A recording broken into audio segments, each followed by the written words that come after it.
Assalamualaikum warahmatullahi wabarakatuh. Perkenalkan, saya Fadil Syada Mahatmaputra dengan NIM 2410817100026. Pada kesempatan kali, saya akan mempresentasikan bagaimana perkembangan software development berubah secara signifikan sebelum dan setelah munculnya AI generatif. Topik ini sangat relevan karena saat ini kita berada di titik transisi besar dalam dunia teknologi. Jika dulu developer menulis kode sepenuhnya secara manual, kini kita memasuki era kolaborasi antara manusia dan AI. Pertanyaannya bukan lagi apakah AI akan digunakan, tetapi bagaimana kita beradaptasi dengan AI. AI generatif adalah tipe kecerdasan buatan yang mampu menghasilkan konten baru berdasarkan data yang telah dipelajari sebelumnya. Yang membedakan generatif AI dengan AI tradisional adalah kemampuannya memahami konteks dan menghasilkan teks, kode, bahkan solusi teknis dari bahasa alami. Misalnya, jika kita menulis buatkan sistem login dengan Python, AI dapat langsung menghasilkan struktur kode lengkapnya. Ini berarti AI tidak hanya menjalankan perintah tetap, tetapi melakukan reasoning berbasis pola. Sebelum era generatif, paradigma pengembangan perangkat lunak bergantung pada metodologi seperti waterfall, agile, dan DevOps. Waterfall bersifat linear dan struktur, agile lebih fleksibel dan interaktif, DevOps mengintegrasikan development dan operation. Namun, satu hal yang sama, seluruh aktivitas intelektual tetap dilakukan oleh manusia. Pada saat ini, AI belum terlibat dalam proses berpikir kritis. Pada era ini, kualitas software sangat bergantung pada pengalaman dan kemampuan individu engineer. Dalam SDLC sebelum AI, requirement dianalisis manual, sistem desain berdasarkan pengalaman arsitek, kode ditulis baris demi baris, testing dilakukan dengan trial and error. Debugging seringkali memakan waktu paling lama dalam proyek pengembang perangkat lunak. Bahkan, banyak engineer mengatakan 60-70% waktu dihabiskan untuk mencari bug, bukan menulis fitur baru.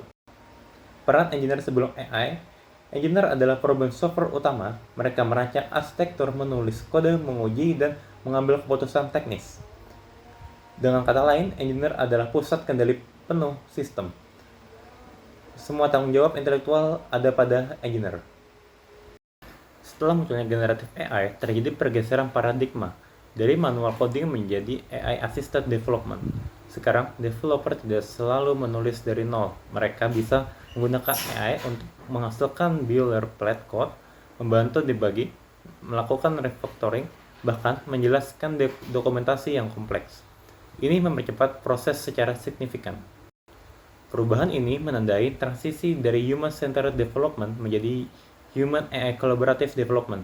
AI menjadi semacam copilot, namun penting untuk dipahami, AI membantu tetapi tidak menggantikan tanggung jawab akhir engineer. Karena AI itu bisa salah, AI bisa menghasilkan kode yang tampak benar tetapi secara logika keliru. AI kini masuk ke berbagai fase SDLC. Requirement, AI merangkum kebutuhan, coding, AI menggenerate kode dari prompt, testing, AI membantu test case otomatis, debugging, AI menganalisis error lebih cepat. Artinya, AI tidak hanya membantu coding tetapi seluruh life cycle. Ini menyebabkan SDLC menjadi lebih iteratif dan cepat karena feedback loop menjadi pendek. Peran engineer berubah dari manual coder dan builder menjadi AI supervisor, validator output AI, system architect, strategic decision maker. Engineer sekarang lebih fokus pada desain sistem dan validasi hasil AI. Namun, ada risiko over reliance AI, penurunan pemahaman teknis, dan isu akuntabilitas. Pada slide ini kita melihat perbedaan pusat kendali dalam pengembangan perangkat lunak. Sebelum generative AI, model adalah human-centered development. Semua aktivitas intelektual mulai dari analisis kebutuhan, desain sistem, hingga debugging sepenuhnya dilakukan oleh engineer. AI belum terlibat dalam proses reasoning atau pengambilan keputusan. Namun, setelah munculnya generatif AI, pusat kendali berubah menjadi Human AI Collaborative Development. AI mulai membantu aktivitas kognitif seperti menghasilkan kode dari prompt atau menghasilkan saran solusi berbasis konteks. Artinya, AI tidak menggantikan manusia, tetapi menjadi mitra dalam proses berpikir teknis. Kendali tetap pada engineer, tetapi eksekusi banyak dibantu oleh AI. Slide ini menunjukkan bagaimana SDLC berubah.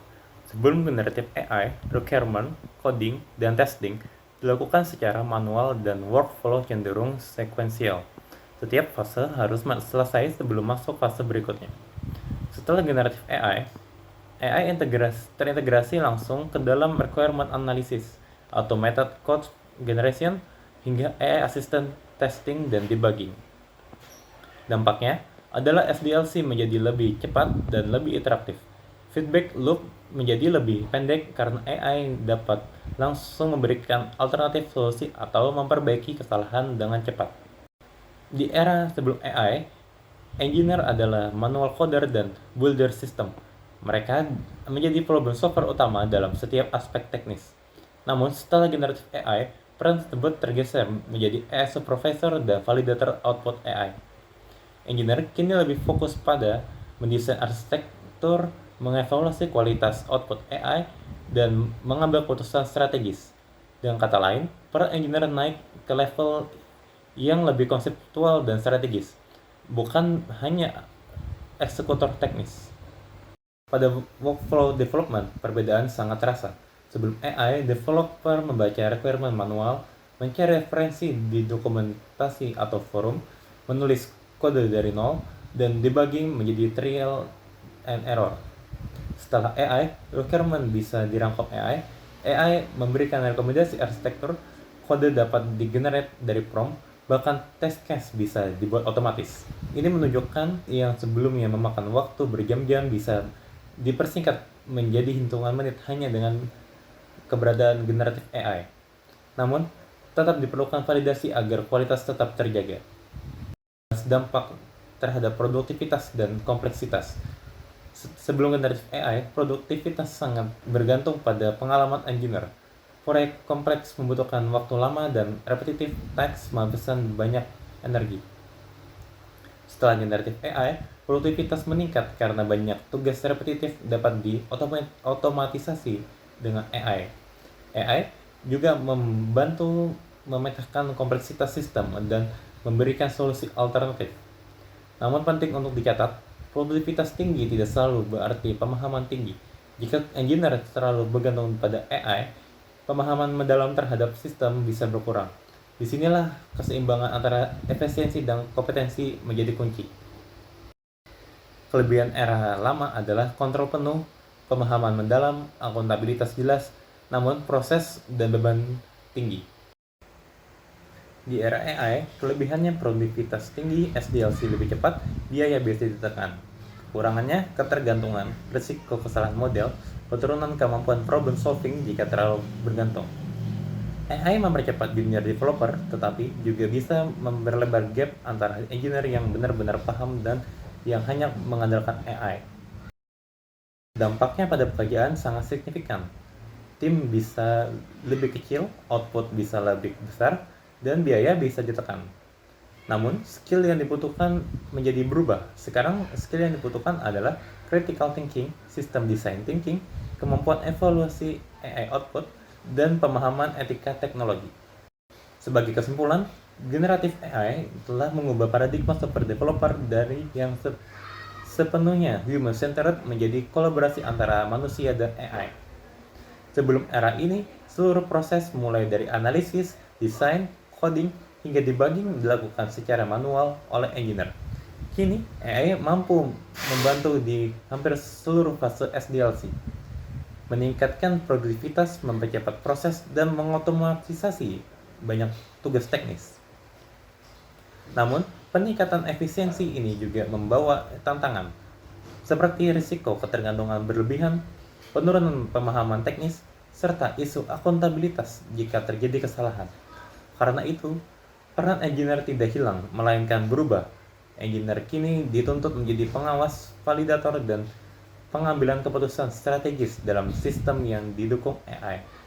Pada akhirnya, masa depan software engineering bukan tentang menggantikan manusia dengan AI, tetapi tentang bagaimana manusia mampu memanfaatkan AI secara cerdas, kritis, dan bertanggung jawab.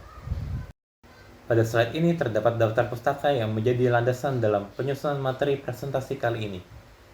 Referensi yang digunakan membahas tentang evolusi software engineering, dampak AI terhadap pengembangan perangkat lunak tradisional, serta transformasi yang terjadi dalam era AI-driven development. Sebagai penutup, saya ingin menekankan kembali bahwa perkembangan generatif AI telah membawa perubahan besar dalam software development. Jika dahulu perkembangan perangkat lunak sepenuhnya berpusat pada manusia, kini kita memasuki era kolaborasi antara manusia dan AI. AI kini bukan lagi sekedar alat bantu otomatisasi sederhana, tetapi sudah menjadi mitra dalam proses berpikir kritis. Oleh karena itu, masa depan software engineering bukan tentang menggantikan manusia dengan AI, melainkan bagaimana engineer mampu beradaptasi, meningkatkan kompetensi, dan memanfaatkan AI secara bijak. Demikian presentasi dari saya. Terima kasih atas perhatian dan waktunya. Wassalamualaikum warahmatullahi wabarakatuh.